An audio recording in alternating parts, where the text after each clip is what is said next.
Welcome to another episode of The Heart and Science of Creative Leadership. My name is Aarti Shah, and I'm here with my fabulous co-host, Bill Coletti. Aarti, how you doing? Oh, I'm excited because today we are introducing a new segment to our podcast. It's called Heartbeats and Science Experiments. And Bill, I'm going to let you explain this to our listeners. A lot of podcasts have sort of wins and losses, gaps and gains, fails and successes, or whatever some sort of on or off analysis of the week or of the episode or of life. And so we wanted to come up with heartbeats and science experiments. And science experiments are things we're curious about. That's what we want to talk about. Things that we're curious about, both Aarti and I. And heartbeats are where we really kind of get into the humanity of the episode, or human things that are going on in our life, and the work that we're doing. And so that's where we want to talk about the heartbeats or the science experiments.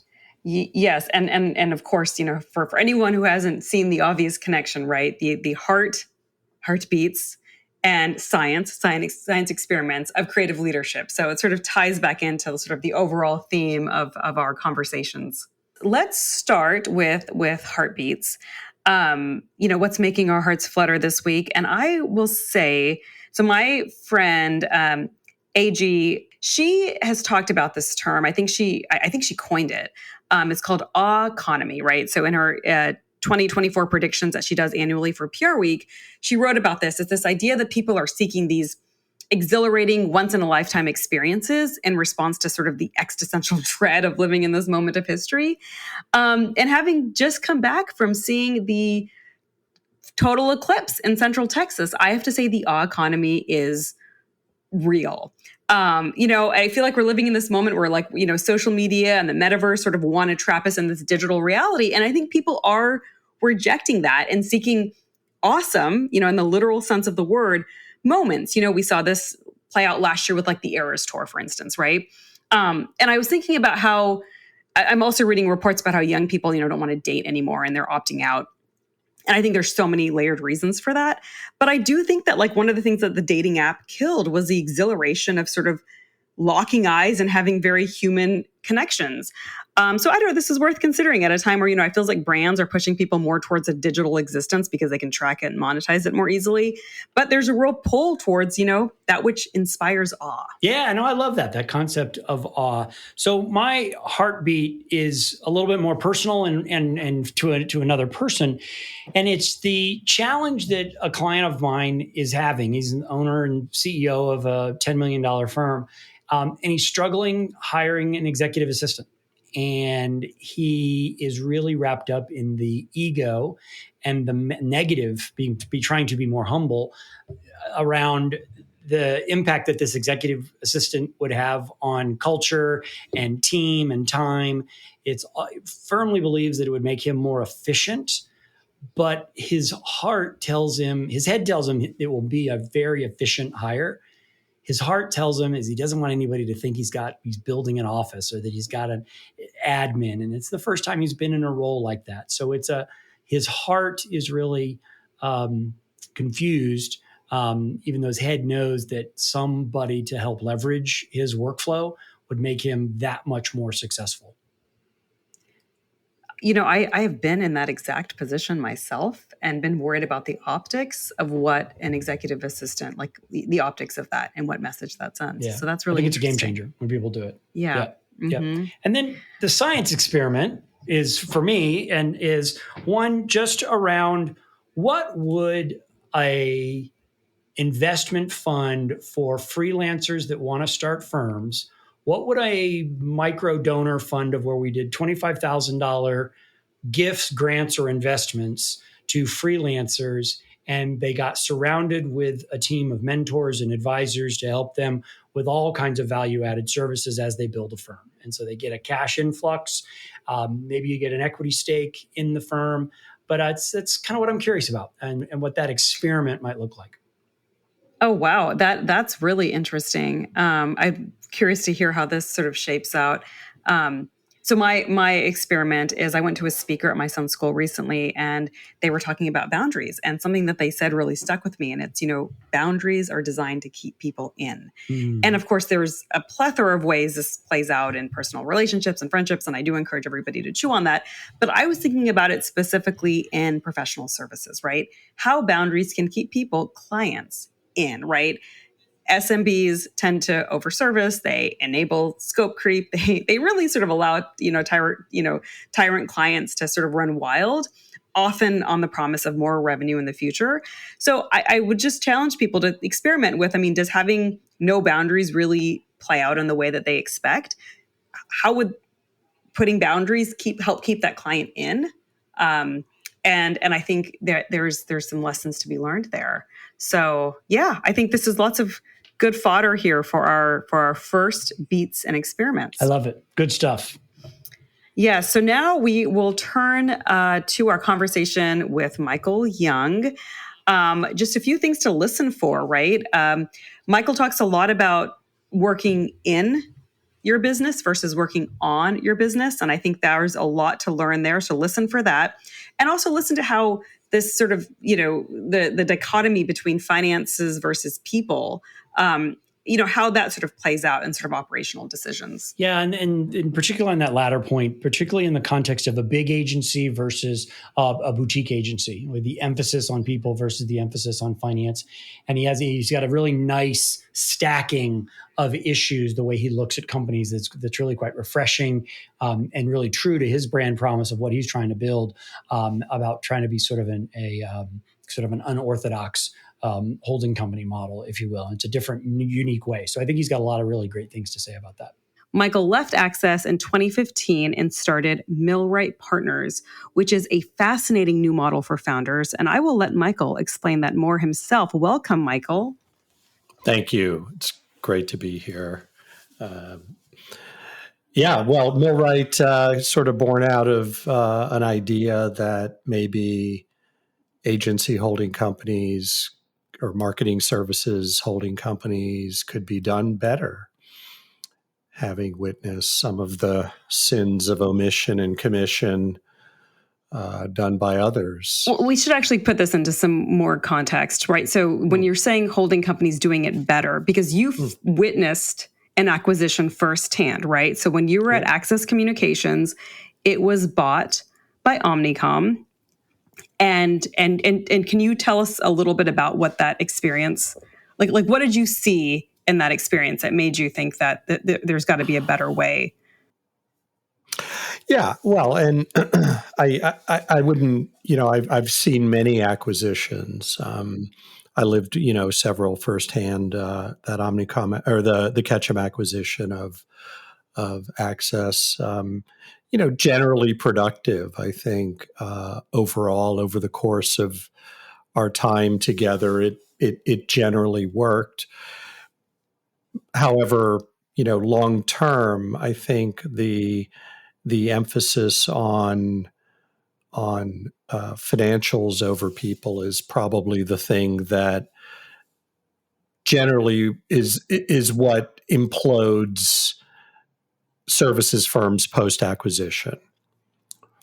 So I saw that, and I think, Aarti, our time in the Valley, you just have to look out your window and you can see the remains of once great and mighty agencies who were destroyed post-acquisition. Now, that's not always the case. There are some examples, some good examples around now that. But are those the exception, Michael? Is this 70-30, 80-50, 50? What's your hunch on success or post-merger? Well, I think a lot of acquisition, a lot of M&A in our business, in the creative services business, is typically the acquisition of a business, a founder-led business. And that founder is looking to retire essentially, and put in a few more years, and then leave and go on to do other things. And oftentimes, founder-led businesses are fragile, and unless they're built to last, meaning there's a real depth of management, a depth of team, which we did have at Access. I mean, we had a lot of bench strength at Access. It wasn't just one. It was not just founder led. There were a lot of people there who were there for a long time, like I was, and and the business is still going and going strong today. But I do think more often than not, what you see are agencies that get acquired, the earnout happens, the founder leaves. And, in my own journey, we've acquired two founders, both productively, um, there's a cycle to it. So they want to go on, they want to do different things, and that's totally right and makes sense. But then it's a question of what did you actually buy? Did you buy a founder who's really a solopreneur, or did you buy a business? And I think we've tried to focus on businesses rather than kind of just the founder, and make sure that whatever we acquire, whatever we're building, is a business first. And is that the case for fragility? Is that did you kind of reverse define fragility? Is that if it's a solopreneur, a founder led, as me and my dozen, 30, 40 clients and or whatever that number is, but not a business, is that what fragile means? Yeah, I think so. I think so, and I think a lot of it has to do with the bench, who's behind that founder, and are they attuned to the acquisition, and are they ready for the new world? And I think you have to be, the founder's got to be honest and forthright about what's going to happen post acquisition. And I think a lot of times we tell people are told, oh, nothing's going to change. A lot changes post acquisition. One of the things that you said that changes post acquisition that can be kind of detrimental to the agency that's being acquired is putting financials over people. And while we are not seeing as many PR agencies being bought by the big holding groups anymore, we are seeing a lot more PE investment. Mm-hmm. I mean, don't you end up with that same problem? Potentially. I think it comes. It's a question of temperament, right? And strategy. And I think there are PE acquirers who really truly understand the agency business and the agency model, and have done quite well. I mean, you think of our friend Jim Weiss, who's had a couple rounds of PE. Done extremely well. They clearly get what's going on. I think the Highwire acquisition is, by all accounts, going extremely well, based on what Shamrock is doing there. So, yeah, I mean, I think there are definitely PE firms that understand this business, and we've certainly met a few over our time, and some get it, some don't. So whenever you have external investment, right, and the owner is not sort of solely making decisions about the business, that financials over people kind of do become a reality, or at least creep into decision making, maybe in a way that they didn't before the outside investment. How do you guide your agencies in terms of balancing financials over creating a place that people feel engaged and want to work at? Yeah, I think the founder who once made all the decisions and said we're going to run our agency business with let's say more people and a lower profit, for example, than another model, right? Which might be fewer people, higher revenue per employee, and higher profit. Those things get worked out over time.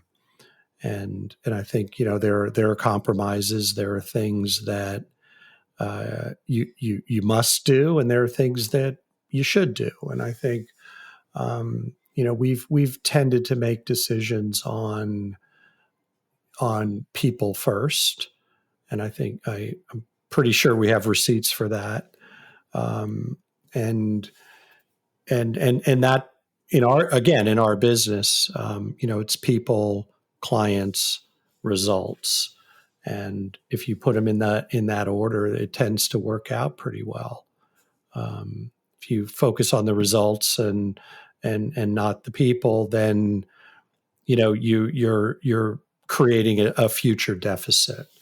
And I think coming up in the agency business, I've seen both sides of this equation, and I think more often than not we try to get it right in terms of focus on people and clients, and the results will take care of themselves. If you're managing to an EBITDA percentage that is somehow been defined and decided, then you have other problems. And you see it, it's cyclical. You see agencies doing layoffs, letting people go in downtimes as a result of that. So we had an owner talk to us recently, and one of the hallmarks that she thought really made her stand out was a number of things, but one in particular is through all of the various cycles, and been in business since the early 2000s, so 20 years, let's say,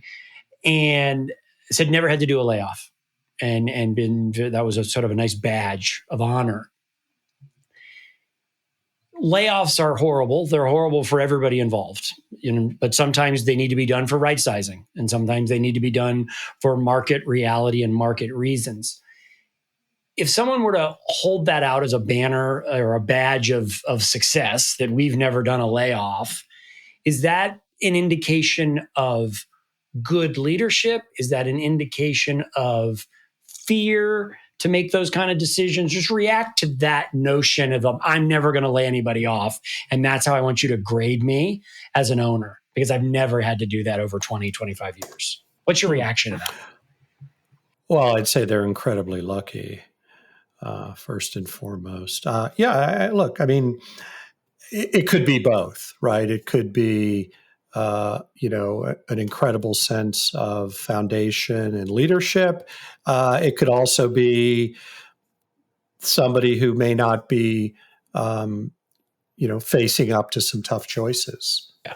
Could be both. Yeah. And those tough choices are what I'm seeing is that's, I've said before, it's easy to be an entrepreneur when it's easy. It's hard to be an entrepreneur when it's hard. These are tough. These are real. And we've also had people mention, well, we didn't take a bonus, a partner, a husband and wife kind of thing. We didn't take a bonus so that, Janie could stay on staff or whatever the case may be. That's not a tough call. I mean, it's the way I think about it. Having to make the other calls almost a little bit harder. I want to go back to this formula, right? Because when I was handling best agencies to work for, it seemed so simple, right? It's deceptively simple, right? You keep your people happy, they'll keep the clients happy, and the business will perform the way you expect. It obviously is not that simple. And now, Michael, that you've watched this formula play out from so many different angles. Where do things go awry most often? Well, there are a lot of places, and I wouldn't say there's one. And I just thinking about the last statement about when it's easy or everybody can do this. I think there is a lot. I think everybody can do it. I don't think everybody's cut out for it. Should do and it. I think everybody can, but I'm not sure they should do it. Yeah, exactly. Yeah, they can do it. They may not. Maybe they shouldn't do it. And I think over the long haul, I think people tend to underestimate how hard it is. It's a very simple business, right? I say this all the time. It's a simple business. That doesn't mean it's an easy business. It's a very hard business because we are a service business serving our clients first and foremost in what is, an ever more difficult and more challenging business and media environment. And so where does it go awry? I think where it typically goes awry is when we stop focusing on growth of the business and our people. That's usually where it starts to you start to get in trouble, and that may sound somewhat contradictory to focus on your people, but I think our people want growth opportunities. They want new things to work on. And that means new clients, and that means we've got to stay focused on building the business and finding new opportunities for our people, but also for our business and growing our business. There has to be that constant resiliency and growth. One of the things we've talked about is this sort of hypothesis that I've sort of framed up around. There's a couple of big archetypes of firms. You have lifestyle firms that are sort of built around the individual owner and a team of people, 6 to 12, whatever that number is of a team of people, serving clients in a particular niche and just doing really good for a really long time. And then you have performance firms that are growing and growing sort of at a financial level and are running themselves for performance. So gross distinction, lifestyle versus performance. You mentioned growth, and when you start seeing that stalling of growth, that's one of the things you see of when folks get into trouble. Talk about what you see as kind of the metrics of growth, because I've seen lifestyle firms that are not doing 10% year over year top line growth, but are going into new verticals, doing exciting things, seeing one right now on AI, doing a real cool scholarship program, or they're growing in different definitions. So talk a little bit about, love your reaction to that high model of performance lifestyle, but also what's growth? What does growth mean? Yeah. So I think you're right. Those are fairly accurate segmentations of our business, and neither one is right or wrong. It all depends on what you want to do. I think growth is, it is top line revenue growth for sure, but it can also be some of the things that you characterized. Could be geographic expansion, could be service offering expansion. Could be the deployment of new systems, new technologies. Those are other models of growth. I think, and I think getting diversification is also a place of growth, and that could be, is it the founder who is, or the CEO who is doing all of the media interviews or doing all of the awards, or is it the team? And are they growing? So I think you can put a growth metric against every single part of the business and look at it. Are we, are our clients staying? That's a measure of growth. Do we have good client tenure? Are we expanding the work we're doing with clients? So I'd look at it very holistically. Are people growing? Are we keeping them? Are we promoting them? Those are the things. Those are the questions that I would be asking about growth. So when you're looking for agencies to sort of roll into Millwright partners, what are the metrics that you use, and what are some of the attributes that you look for in the founders that you feel like they would be a good fit? Yeah, and I think right now, Aarti, we're through MXP Ventures, which is the venture fund I co-founded with Thilo Bono from Berlin. I think what we're looking at are new, maybe first time or serial entrepreneurs who want to start and build. And I would say the thing we look for, or the things we look for, is, do they have a growth mindset? Are they business people and entrepreneurs first, or are they creatives or agents, kind of agency people that want to get into a new business or a entrepreneurial place. And I think those that are entrepreneurs first and business builders do very well. And I think that's typically what we've sought out are folks who not only have a great idea about the kind of firm that they want to start, but focus on business fundamentals. That old thing about working on the business rather than in the business, and that's a challenging move when you are starting from scratch, but it can be done. And I think those are the folks that really we're looking for and resonate with our model. How hard is it to flesh that out? I mean, is it I trust my instincts, and you get into a conversation with somebody, and I ran a crisis firm, and you sit with the CEO, you kind of know. You just sort of get the situation pretty quickly. Can you suss that out, the folks that are in the business, on the business, growth mindset versus something else? Can you see it quick? We like to think we can. I think we've been pretty good at it overall. We've had some situations that didn't go as planned, as you would expect. In sort of 10 at bats, you're not going to hit a home run every time.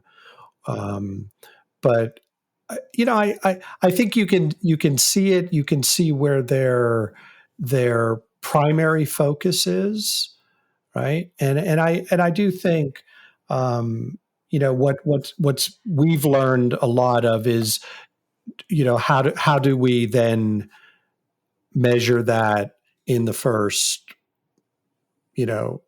quarter, in the first half year, in the first year. Pre-deal? Pre-deal or No. I'm saying post-deal. Okay. Yeah, post-deal. Then we still have to measure it. I think we've gone on intuition. We've looked at very strong business plans, but at the end of the day, the rubber's going to meet the road, and we have to be able to we have to see this thing start to move in the right direction. And get some wins on the board. It's not a linear path. Well, can I ask you to elaborate a bit more on the times that it didn't go right? Because I think there's probably lessons that can be learned, and I wonder if anyone would see themselves in some of those situations, or at least in some of the folks who maybe thought they were built for entrepreneurship but were not. Yeah. I mean, I think again, back to this is a relatively simple business, right? Buy for $1, sell for $2. You should be able to find clients, contract with them, find the problems they need solved, get a scope of work, get a contract, go to work, and do that at a margin that is productive, right? That's the business. Simple as that.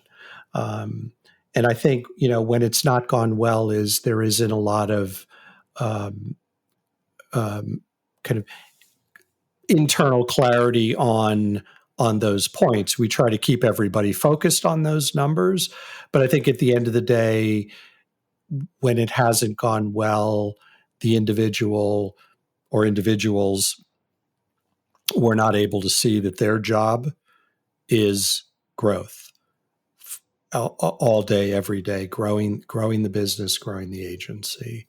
And, and what winds up happening is then the opportunities become fewer, the problems become bigger, the labor cost and the revenue don't line up, and then it's not a business. And so I think at least in the couple cases that we've had where things did not go well, it really came down to what was the founder's focus. And I think it became they were doing the work and they saw that the work itself was the job rather than finding great opportunities and building a team that can deliver that and solve those problems.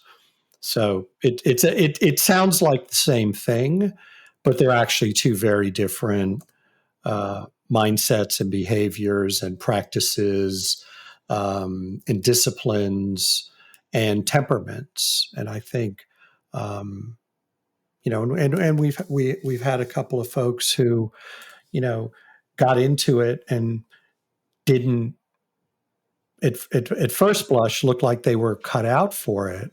But a few of those have turned out to be, a few of our highest performers, right? They had self-doubt, they had, question marks.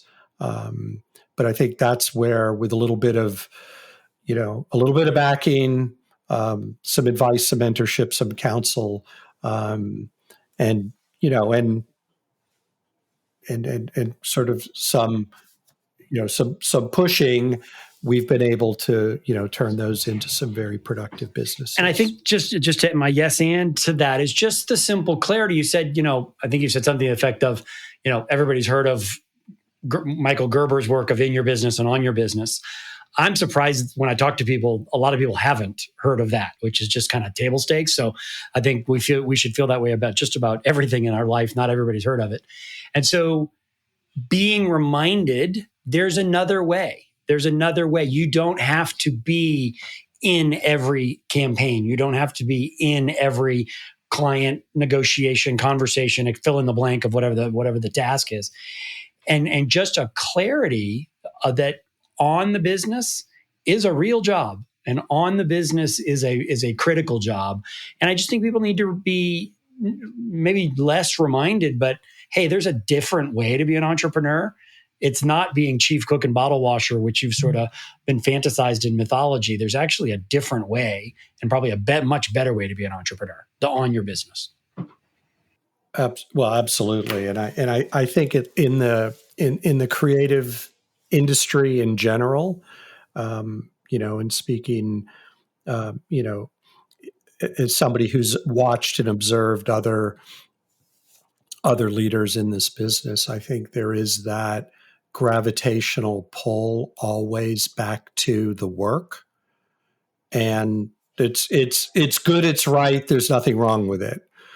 But I think what separates the entrepreneur from, a great solopreneur, lifestyle person is somebody who is really geared toward building a business that is sustainable over the long term. But I'm thinking about folks who are listening, right? And the reason that clients would choose a boutique agency or a founder-run agency, right? And oftentimes what that client is looking for is they want that founder involved in the business. And I know we've moved away from a world in which founders are putting their names on their shingles for partly for this reason, right?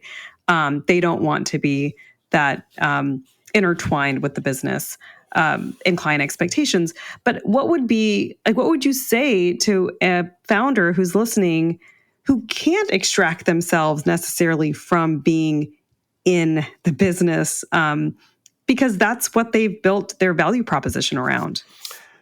Yeah. And again, nothing wrong with that, right? Absolutely. Nothing wrong with that if that's how you want to run your business.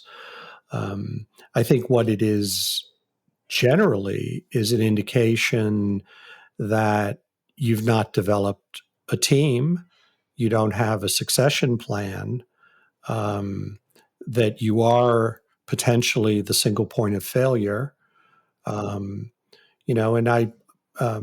So I think in that sense, again, nothing wrong with it. If you want to be that, if you want the spotlight always to be on you, great, fantastic. It is exhausting. It's not really scalable, truly. And I think, at least in my observation of, I've looked at the financials of probably 45 agencies. And I think that's not a lot, right? I mean, there are people who've looked at hundreds and thousands. I'm not saying that's a lot, but it's enough of many different sizes. And I think this is often the point at which the business no longer grows, right? Is the need to have the spotlight on the founder needs to have the spotlight on themselves versus somebody who said, you know what, I'm going to build a business that would survive if I got hit by a lottery ticket. And, and lo and behold, those businesses tend to be the ones that grow consistently over time. So I have a follow-up to that. I don't know that it's necessarily that the founder wants a spotlight. I don't know that it's an ego thing, right? No, when I've spoken to founders, it's the issue is they haven't been able to find talent or anyone who's as invested in the business as they are, right? So, they may find a superstar VP, SVP, but that person at, 3 years in gets another job, they're out the door, and suddenly, it's the founder who's thrust kind of back into the business, or any scenario like that. So, what advice would you give to folks who maybe they do want to let go, but they just haven't? The circumstances haven't allowed them to. Yeah, and I wasn't suggesting it was an ego-driven choice. It's some of it is fate, some of it is destiny, some of it are choices that we make, and I think it is a personnel problem first and foremost. Yeah. That's it. That's all it is. It's a personnel problem, and if you see it as a personnel problem, meaning you've got to find and hire that person who you truly believe is better than you and can replace you. That's what you need to do. That's the only way to do it. How do you keep that person at the agency, the person who's better than you and can replace you? Yeah. Well, that's, compensation, bonus, incentive comp, all that. Environment. It's about the environment. It's about work. Environment. There's a whole basket of things that build into that portfolio. And the other thing is, so Aarti, your question, it's a great question. It's fundamentally a talent problem, solving that, finding the right person, paying them, compensating them with that full basket. But it's also, I'm a firm believer, it's about in systems. How do we systematize and create processes that are replicable so that everybody can get on board and understand what step 2 is, what step 3 is? And I've found creatives want to reject that because it doesn't let me be an artist. I want to go from step 2 to step 4 to step 6 to step 3. But when you realize that liberation comes with constraint, and when you actually find a system that works, it then is actually quite liberating. And with talent that's smarter, as Michael said, smarter and better than you, that's really when you hit that.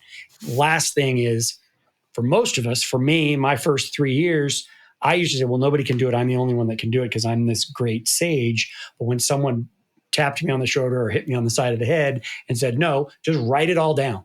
That was the beginning of systems. And then B, go find her, go find that person. And I did. I was like, oh, so that's what that meant. That's what you guys have been talking about of systems and talent. And it really made a lot of sense to me. But took me getting hit by the side of the head to figure it out. So when we're talking about this basket, ultimately what I think a lot of founders run into is their teams, even with, incentives and bonus structures, are simply just not as invested in the business as they are. Susan, I think famously Susan Butenoff, did not believe in giving away any pieces of her business. And she was able to retain, including Michael, a really great senior bench. So I think it's possible. Michael, do you think that one needs to, like what do you think about giving away, giving away pieces of the business, giving folks equity as a retention tool? Yeah, look, I think it sometimes can work, and it does work. Susan also, had a bonus structure. We had a bonus plan that was absolutely crystal clear. You knew based on we shared business performance with everybody in the company. They knew where we were. We knew what targets we were trying to hit, and the bonus structure was clear, which is very different in many organizations, right? I remember famously being sat down by someone at a large agency early in my career and being told I wasn't going to get my bonus, and there was no talk of that prior to that moment. And I was just like, I don't think that's why. Right. And how did you arrive at that situation? And how did do we you get arrive to at zero? Well, and all he was trying to do was make himself look good for his bosses. Sure. Yeah. I ultimately got the bonus, but I think Susan really, built a system and a model that was clear, and so yes, equity can have benefits, but that's not really the only thing that will keep somebody in the business, because what they care about more often than not is performance incentives based on how well the business does, and they understand how the numbers work. And I think that's where a lot of agency founders go awry. And I've seen some bonus plans where it's like, well, if we hit X, Y, and Z, and Jupiter is in retrograde, and I like the shirt you're wearing that particular and I feel day, like it, and I feel like it, and I feel like it, you'll get your bonus. Yes. And that's actually how Susan kept everybody on side. Right. Is there was a lot of clarity. Yeah, clarity and transparency. Which well, Aarti, I was waiting for you to say the T word, or somebody to say the T word. Mm-hmm. Is that's Aarti, that's been a thread for us, is this notion of transparency. And so, Michael, I'd love to get your thoughts. So I think you're an advocacy. You didn't say transparency. You said clarity. We've heard that a lot. Talk about, is there such a thing as an owner to your team of too much transparency? What are guardrails? How would you advise? I run a business. We're a $5 million firm. Michael, I need your guidance on how transparent should I be? Do I talk to my team like I talk to my accountant and my wife? Or let's start there, and then subjective bonus pools as the bottom. How do you give me guidance on talking about transparency? Yeah, well, I think not every issue has to be completely discussed and exposed all the way across the business, right? There were times in COVID when I didn't think we were going to make it, right? I had evidence, I had proof that we probably weren't going to survive, and I didn't share that with anybody. I just kept that to myself. But I think what financial goals are we trying to reach? What kinds of client retention, client satisfaction goals are we? Where are we on that? How much new business do we need to close this month, this quarter, this year? We want people's help in maximizing their, I don't want to get into a time for value discussion, but we have so many hours in the day, right? So what are our people doing while they're sitting at their computer, probably at home in this day and age, although there are others who are, working back in offices, but what are they doing? And I think that's a great point of transparency. Like, as a business owner, I'm willing to be very transparent with people about how we're doing as a business. I also expect to have a lot of transparency in terms of how they're spending their time while they are at work, right? So I think it has to go both ways. It's not a one-way street. And I think, in a collaborative environment, you need that two-way transparency. But I think those are some guardrails. You don't have to tell everybody, hey, we're not going to be able to make payroll this week, right? Right? Like, we're going to have to tap into our line of credit No, they don't need to know that. That'll just freak people out. But I think the things like, here's our revenue goal for the year, here's how much new business we need to close, here's our win rate, here's our staff utilization, here's our revenue per employee, right? Those kinds of metrics, I think, are very, very important.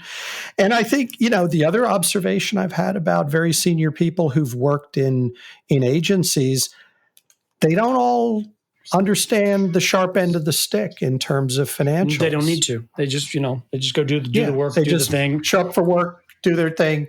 But, again, back to what do we look for, and what is it that makes for a successful entrepreneur? It's somebody who's been at the sharp end of the stick, right? They understand, revenue, labor cost, OpEx, net profit.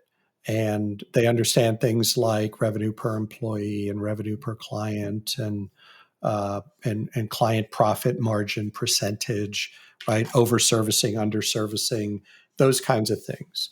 Those are the kinds of topics that should be discussed openly and regularly, and often. How are people spending their time? So how are people spending? I want to stop on that for a minute. Because we've also talked about, right, keeping people engaged, and part of that is giving people some autonomy and trust, right? I mean, all the research has shown, especially high performers. So what do you mean when you say you want visibility or transparency into how they're spending their time? Are we talking like every 15-minute time increments? Oh, God, no. God, no. God, no. Are you tracking keystrokes?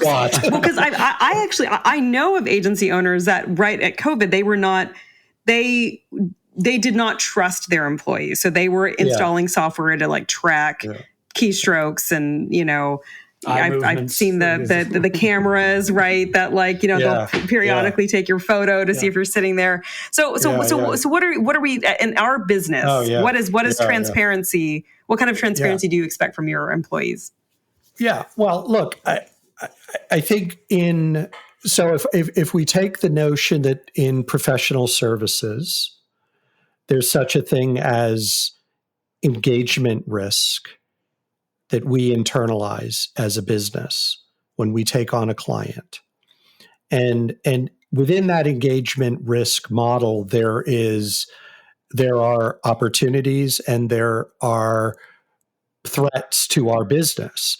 One of the ways that I want to know how people are spending their time is there a lot of breakage? Is there a lot of rework? Are things not going well? If we said we're going to do A, B, C, D for the client, have we gotten past A? That's how I want to understand how people are spending their time. Is it going well? Are we getting the results that the client hired us for? That's what we need to know as business leaders. Not is it, and if it's taking a junior person 8 hours to do a task that should take 1 hour, those are the kinds of things that managers should be tuned into. How's your work going? Are things going well? Where are you running into problems? Where that's what I mean about spending their time. I'm not looking at timesheets. I'm asking the question, what kind of risks have we internalized with this particular client? Meaning, can we deliver what we're contracted for in a reasonable and productive amount of time? And again, it's not to say we're billing by the hour. We're not. But it does take time to do things. So those are the questions that we need to be asking ourselves: is how's it going? How are you spending your time? Are you buried in transcripts and research? Cool. Got it. There are now amazing tools that can allow you to summarize. If you just think about, again, I'll roll back we could just roll back the tape to when we started in our career. We used to take notes. We still do. Some of us still do. But that was the method by which information was transferred. Now most client onboarding. If we're onboarding a new client and we're meeting with a subject matter expert, that's typically a video call that we record. We can get that transcribed. We can put that transcription through a large language model like ChatGPT. We can get it summarized. That takes minutes and hours, where that used to be somebody's job, right? So where are we spending our time? Are we spending our time on new creative ideas at the edge of the conceptual and creative frontier? Or do we have, we hired smart people out of good schools with good degrees, and are we treating them like they're AI robots? And so that's what I mean about how we're spending time. And if we're in a place where we're questioning somebody's eye movements and whether they're sitting at their desk. And I understand there are people like that. There are people who want to have every monitor in the agency so they can see what everybody's doing on their screen. I understand that, but that's the wrong model. That's the wrong metric. And that's not a place that right? will keep really good talent either. And that's not a place that people want to work either, Exactly. right? So, and you have a different problem. You have a personnel problem, right? You don't have the right people working for you. That's the wrong system to solve the talent problem. Wrong system to solve the problem. So before we jump into this, you sort of gave us a good segue into AI, and perhaps this is connected. Did you say you don't work off the hourly billing model? Well, I don't. We typically don't.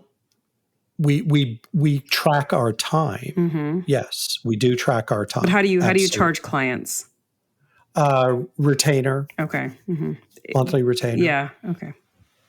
And there's a certain scope that's attached to that retainer work, and we manage that on our side. If that gets, if we get pulled out of shape, again, due to breakage, due to impossibility, that can often be a problem. Back to engagement risk. Sometimes we take on a problem that we can't solve, and we need to know that quickly. We don't, if we run up to, hey, it's taking team A, an extraordinary amount of time, much longer than we anticipated, we could look at that and say, hey, maybe that's us. Maybe that's our people. Maybe that's the volatility, the uncertainty, the complexity, the ambiguity of the problem. Okay.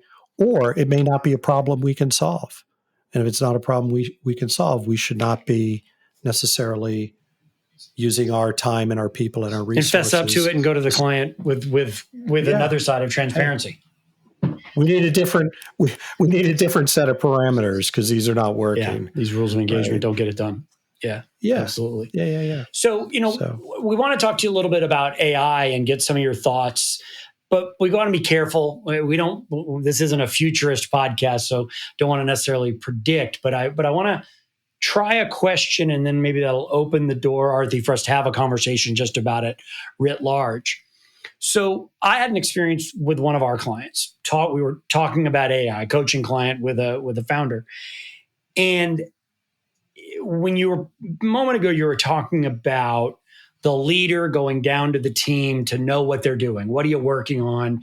And maybe coaching and advising, maybe you could do this, or if you use this technology, or if you thought about that.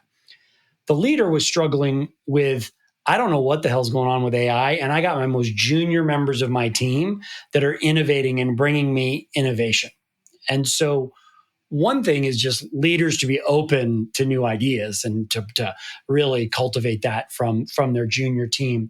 But what are you seeing today on how folks are deploying AI in a way that's making sense, that's efficient in the now, in the real, not where you think it could go in the future? But what are you seeing, and how are people using it now effectively? And is that the top-led, owner-led, or is it kind of bubbling up from the bottom? Are you seeing it from the junior team sort of helping driving some of that thinking? All the above. All of the above. All of the above. I mean, I think there are, and I will say this. I think we're at the very earliest days and earliest stages of the use and the deployment of AI in services. And again, I've referenced Aarti when we were chatting. I just, read that Harvard study that they did with BCG. And, there are things within the frontier of AI's capabilities, like take this transcript, summarize it, give me the 10, give me the talking points and, summarize, clean up the language, put it into, summary form. Some of the basic prompt writing is now getting widely distributed and people know how to use it for those things. There's a whole nother dimension to this, which I don't think we're even close to, at least in our business. We're starting to look into things and deploy things, but the ability to, for example, monitor a certain situation. Okay, monitor a crisis, monitor a set of business cases, and keep that information updated in real time. Again, that used to be someone's job, right? And there are lots of tools out there that can give you competitive intelligence and media monitoring and things like that. And I worry for those companies in particular. Yeah. The Cisions, the Meltwaters of this Can world. be done freer and faster. Oh yeah, it can be done freer and faster. And so those kinds of opportunities where if I really want to understand an issue,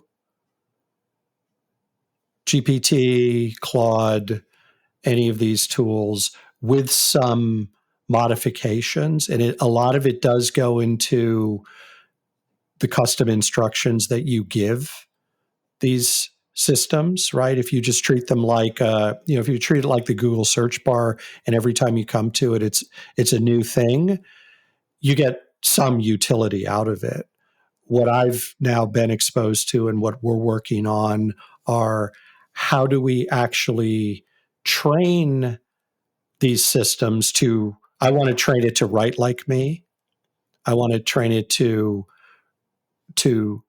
in a way, think like me. Not all the time, right? I needed to do other things, but the customization that you can do with these systems, and the customizations are getting better and better and better, and they're getting more fluid, and there are also more other systems that you can pull into these systems now, right? So third-party apps are now being written so that you can call them from ChatGPT and other systems, and vice versa.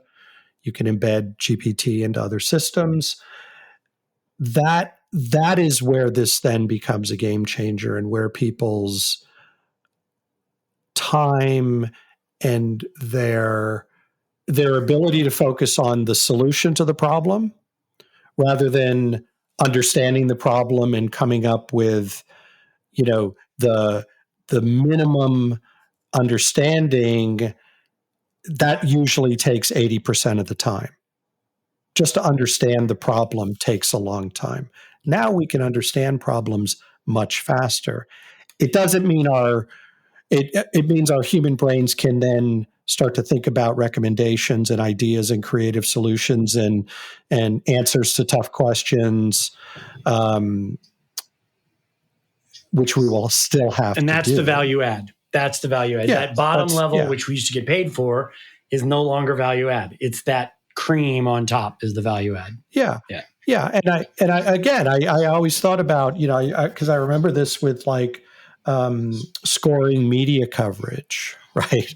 This was one of those, like back in the days when we did things with stone axes and fax right? machines. We would get fax machines. Yeah, we would hire some person out of a good university. They had a good degree, and we'd put them in front of a computer and we'd have them read coverage and we'd have them score it.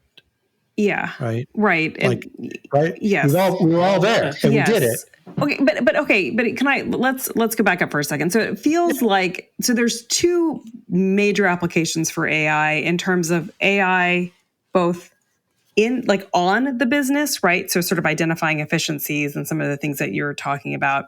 And there's AI sort of in the business and how it's actually, driving output, right? And I mean, PR Week now has a category, best use of AI in comms tech. And they had a McDonald's campaign that won this year that was able to do an AI generated TV commercial around Chinese New Year. They were able to, I think the way that PR Week described it was a near magical interactive sort of, AI experience where they were able to sort of give away, there was the year of the tiger giving way to the year of the rabbit. So are you thinking about AI both in terms of, like business efficiencies, which I'm sure every founder is, but also sort of how it's going to augment like output and deliverables to clients? Yeah. Yeah, absolutely. And that's why I said, Aarti, we're just at the very beginning of our understanding of how to use these tools. And I think the example you cited, and there are many, many, many others. Of course, right? yeah. There are tools that are just, I just came in contact with this tool called LTX Studio, which is essentially you can make a movie, right, from prompts, and it'll create characters, and the characters are persistent, and the dialogue, you can edit it. So those kinds of creative deployments are fantastic. I think the other thing is I think one of great AI's great powers is the ability to collapse things that were once wildly separate from a creative standpoint. Let me envision business leaders as animals, or let me envision, Coca-Cola as as a math problem. Like those are the kinds of things that we can do that we could never do before, and we can then get output.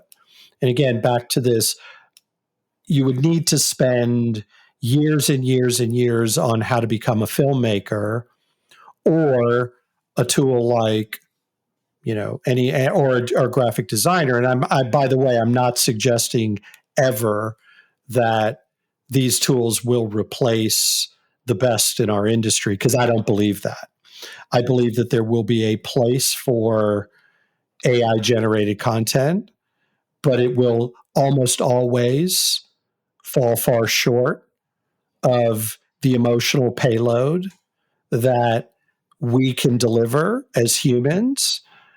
And that's ultimately what moves people and moves markets and has clients. Sure. And to that point, like, I mean, the McDonald's example was an example of someone doing it right. But I don't know if you all are watching this play out, where people are identifying TikTok on TikTok, or, Threads or whatever platform, they're identifying AI generated images and really poking fun at them, right? Because they have this distinct smoothness, and they don't have the depth and like sort of the blurry, like, all of that nuance that you see in quote real images. I mean, even Taylor Swift, she put out an image for her new album a few days ago, and the initial feedback was, is this all AI? Like, did she not really invest in anything? So, I mean, there is a risk. There's a risk in being called out, especially if it doesn't feel like it is resonating with people. Yeah, and I think synthetic content will exist alongside of human-powered, human-created content, and they will be very, very, very different. And again, they're not. Neither one is right or wrong. Right. There will be a little bit of Venn diagram overlap between the two. I think humans will be able to expand upon their own creative initiatives and thinking, and see it deployed. I think that's really the benefit of, you can see this thing visualized instantly. Yeah. Show me Santa Claus in a post-apocalyptic urban hellscape. Right. And do we want Santa Claus wearing a green hat or a blue hat or a red hat? Exactly. Right. And then maybe you have your human designers then go and actually create that image, but you can iterate with helps AI. with creativity.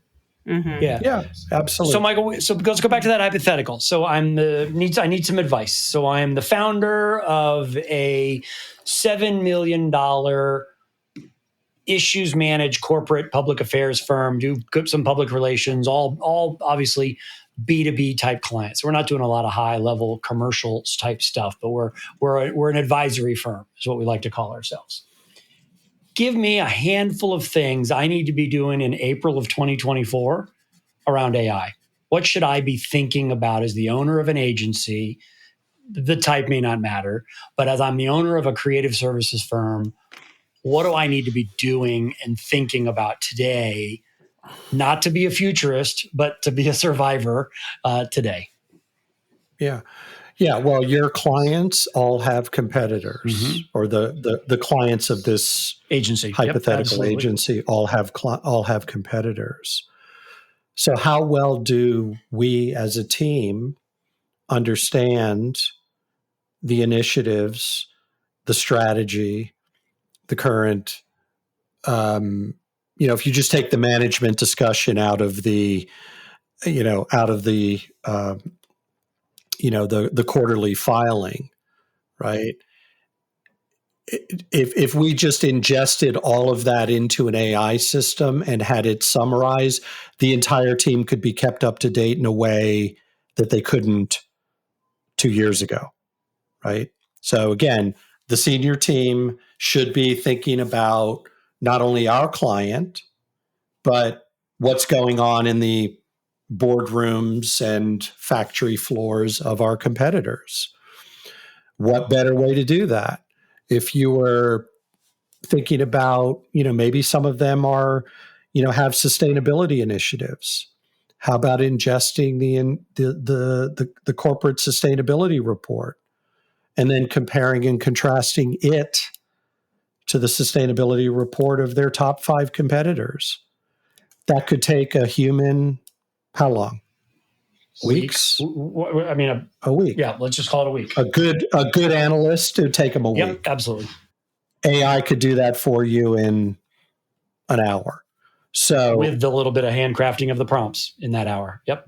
Yeah, a little handcrafting of the prompts. Maybe the outputs, need some examination and so on. But just that alone makes everybody smarter. We deal with the media, right? So one of my favorite prompts, and the one I will use to teach this to other people in the company, is write me a subject line for reporter, fill in the name, that will get her to open my email based on the last 5 articles that she's written about AI. Love it. And give me 5 more. Yeah. And 5 more. And then go test that and see how that works. Cite your sources. Those are things that AI can do now, and that, again, would take, if I said to, because I used to do this all the time, look, we want to pitch, Matt Levine at Bloomberg. Go get me the last 5 things he's written about, topic A, bank balance sheets, right? That would take somebody hours. That can now be done in minutes and seconds. So those are the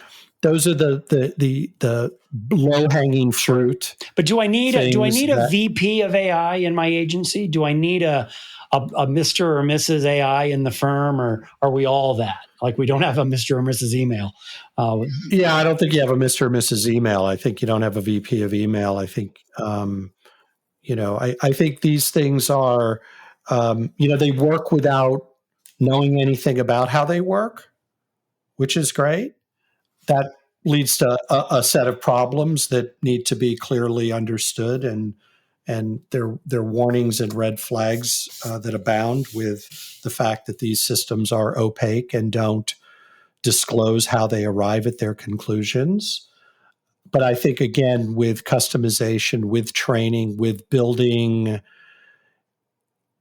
our own individual research bots, and you can create a research bot, you can create an idea bot, you can create a critique bot, right? So you can just create a bot that will just critique the results of other bots. Right. I mean, what I find is necessary is you do need someone, whether that's the CEO or someone that's been tasked, is to create some policy, create some guardrails, to make it very clear as to what, like ethically what's allowed, what kind of transparency disclosures are you doing, both with your interactions with, whether that's reporters, whether that's with clients. So, I mean, I think that has to come from somewhere. Yeah. And do you need someone? I mean, just, we used to always ask, like, what does it mean to be VP of digital anymore, right? Given that our entire lives, right, live on digital now. And even I remember when I was doing Agency of the Year, we had a hard time picking Digital Agency of the Year because we didn't really know how we were measuring that often. And it kept changing, right? So yeah, I think that's more important. Like who's really driving the policies around AI's usage at an agency, and be smart and careful because the synthetic stuff can get people into trouble. And we've seen some of it, but we're gonna see a lot more of it because I think there's going to be a whole sleuthiverse out there trying to catch corporations doing silly, stupid things, maybe driven by agencies. Well, and there is this idea that, if you have publicists out there like investing $300 million in AI, right? Maybe you let them figure, like maybe your agency of 10 million doesn't need to be the one to be the groundbreaking force on AI. Maybe you let publicists go out there and figure out some best practices. And then there is a sense of that. Well, yeah. Mm-hmm. Well, this was, of course, a lively discussion. Michael, it's always so interesting to have conversations with you, and thank you for taking the time to join us today. I appreciate it. It was fun. I enjoyed it a lot. Yeah, when you're a great resource for owners, and we'll obviously have your contact information. But I think as owners are figuring out in lifestyle performance, hopefully we've left people to put all that in a Venn diagram and make some decisions on who they want to be. I believe whatever choice it is, that it's done with intention. You got to be intentional about your leadership and be intentional about your entrepreneurship and not stumble into it. Absolutely. Great discussion. Thank you. Thanks, both. guys. Thanks. What a great conversation with Michael. Yeah, and Aarti, thank you for bringing him. Michael's not someone I had known previously, and you introduced us, and so really terrific conversation. So thank you for that. Well, you're very welcome. Michael, I've been a big fan of Michael since back at his Access days. And one of the things that stood out to me is when he talked about, there are many ways to measure growth, right? When you're an entrepreneur, beyond just, top and bottom line growth, expansion, capabilities, client tenure, promotions. And this idea that you can put a growth metric on any aspect of the business. And I started to wonder sort of how robust this kind of measurement is, especially at smaller agencies. I'm sure some of this stuff is being tracked, annually, but I wonder how often it's being tracked quarterly or even monthly, right? And how much insight that would give you into pivot points and, identify crises before they happen. It's critical and so true. He did rattle off, my recollection is that, close to 10 of different things. And so whatever an agency owner feels right, but they got to measure something. And I think they got to, I've seen a dashboard written by another consultant that's got 6 to 8 financial data points that you need to look at monthly. And then he adds on 5 or 6 more that you look at quarterly. And I think and they're all growth and success oriented metrics.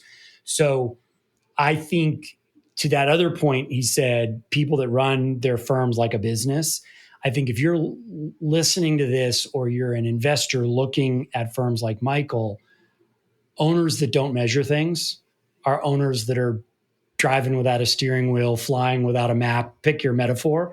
I think there's some tried and trues, but even if you don't have those, just pick something and get a handful of data points, critical stuff. Well, I think that exactly right. I mean, and the reason that an entrepreneur might tell you that they're not tracking things as frequently as maybe would be helpful is that they're so busy working in the business that they can't work on the business, right? Yeah. And we've talked a lot about how agency culture rides on vibes, and this is an incredibly good vibe check, right? Is being able to track some of these things. So the on versus in, I thought that was another great point that he made. Yeah, it's something that I went through my own journey on that of holding myself out as the owner of the firm that was in the business. I was in the work. There's no client that didn't know me and didn't know me 2 or 3 levels deep or 2 or 3 levels up. And I was stalled because I was trading time for money. And that's what it was. And then had the ability of getting clarity around working on my business and sort of building systems, building procedures, building the way we investing in people, not just sort of helpers, people helping me. But when I see it with other owners as well, it's an absolute game-changing pivot point of those that see that distinction, one, and then operationalizing it, two, in a way that meets their needs. But I think working on your business is where growth and scale and freedom comes from. And so I love the way Michael talks about it. Yeah, I think liberation comes with constraint, I think was the actual phrase he said. But I wanted to raise a point about that. And I actually can't remember if it was you or Michael who said this, that kind of emphasizing that working on the business is a real job. And that made me wonder if there is a perception issue here, right? Like if you're working on the business versus in the business, how is that landing with clients, with staff? And is there a risk? Like what's the exposure to risk if you remove yourself from being in the business? And, anecdotally, I've seen this entrepreneurial story play out many times. It's usually at an agency that is under $10 million. And at some point, the founder realizes that they need to focus on and not in. So they step back, they hire a leadership bench who comes in and sort of takes over, working in the business. I've seen that fail more often than I've seen it work. And what ends up happening often is within, 18 months to 3 years, usually less than 3 years, that whoever they hired in is exited out of the agency, and the owner will say to me, "Oh, well, I realized that I needed to get back in the business. I needed to be much more involved, and I tried to be hands off, and it didn't work." Yeah, and that anecdote, I'm sure that's real, and I know it's real because I've seen it as well. I would challenge that. Is that the exception or is that the rule? And is that also the way the leader did the way they do the working on their business? And so there could be a lot to unpack there. But the way I encourage people to think about it, it's much like a pilot and flying an airplane and doing what's called a cross country. The pilot, in this case, the entrepreneur, has to be actively engaged in takeoff and actively engaged in landing. But once they get in cruise altitude, they don't jump out of the plane and just sort of ignore what's going on. They're monitoring things. They're seeing what's going on. They've mapped out a really good game plan. We're going to go from, Chicago to Milwaukee. And they've mapped that out in that context. But they're involved when they're taking off and they're involved when they're landing. And so what I hear people bastardizing in and on is to now mix our airplane metaphor with an apartment metaphor. This doesn't mean you're an absentee landlord. It doesn't mean you're just like, oh, you kids run the company. I'm working on the business. It doesn't really work that way. The pilot is still in the cockpit. The pilot's still doing the work, but he's turned on the autopilot, maybe handed it over to the co-pilot. But when needed to take off and land and maybe deviate around weather, the pilot's there. And that's what I think. Those are the good things around in thinking about on your business, not jumping out of the plane or absentee landlord. Yeah, no, I think I really like that analogy. And I think one of the things you and I talked about was, like systems and talent. Like that's really the pathway to success, is focusing on those things. And systems can be something as simple as just writing everything down. Like write everything down that you're doing. That in and of itself is a system. Yeah, I love it, and we've talked about it and one-on-one, but also on the podcast, is that systems gets a bad rap sometimes, particularly by creatives, and so there's the way you build an airplane, and then there's systems that NASA has. Those are pretty complicated systems. Mm-hmm. I'm not talking about that. I'm talking about the way we do the work. At a minimum, memorialize a dozen or so questions that are inflection points. We all pretty much know the trajectory and sort of the arc of engagements. Is that just create, as an owner, create a handful of touch points, questions, and ways you engage with clients. That's a system, and that's actually replicable. Then back office, I think the way we onboard clients, the way we contract clients, the way we exit clients, all that should be memorialized, and the way we write proposals, all that should really be fixed, and as much cut and paste and as much replication as possible, because it just creates efficiency. Mm-hmm. Yeah, no, I think that's a great starting point, right? Absolutely. I mean, just memorialize those dozen or so questions that are key inflection points for clients that you've seen consistently across accounts.